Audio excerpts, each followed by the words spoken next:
আমি জানি না আপনার জীবনে কিসের এত কষ্ট, আর আমি এটাও জানি না আপনি কি জন্য এত কষ্ট পাচ্ছেন এবং কোন কারণে কষ্ট পাচ্ছেন। কিন্তু আপনার কষ্ট দেখে আমার একটু কষ্ট হয়। এটা হয়তো আমার সাময়িক একটা অনুভূতি, কিন্তু কারো কষ্টে কেউ কখনো কষ্ট পায় না, এটাই বাস্তবতা। এবং যদি কষ্টই পেত, তাহলে একটা মানুষকে কষ্টে রেখে আরেকটা মানুষ চলে যেত না। আর এই চলে যাওয়ার পেছনে একটি কারণই কাজ করে, সেটা হচ্ছে কারো অনুভূতি, কারো নিঃশ্বাস, কারো ভালোবাসা, কারো প্রতি আস্থা। এগুলো কখনোই থাকে না। আর এগুলো কখনো একটি ভালোবাসার সীমাবদ্ধতা তৈরি করতে পারে না বিধায় মানুষকে কষ্টে রেখে মানুষ চলে যায়। আর মানুষ কখনো কারো কষ্টে কখনো কাঁদে না।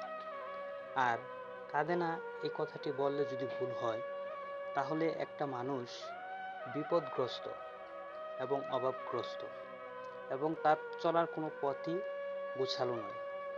এই মুহূর্তে একজন মানুষকে ছেড়ে অনেক সময় চলে যায়। এটা আমরা অনেক সময় দেখি এবং প্রায় সময় এটা উপলব্ধি করতে পারি। কিন্তু আমাদের পৃথিবীতে এমনও মানুষ আছে যারা একটা মানুষকে কষ্টে দেখে নিজের কষ্ট, আবেগ, অনুভূতি সকল কিছু প্রকাশ করতে চেয়েও করতে পারে না, কারণ একটা দুর্বলতা কাজ করে।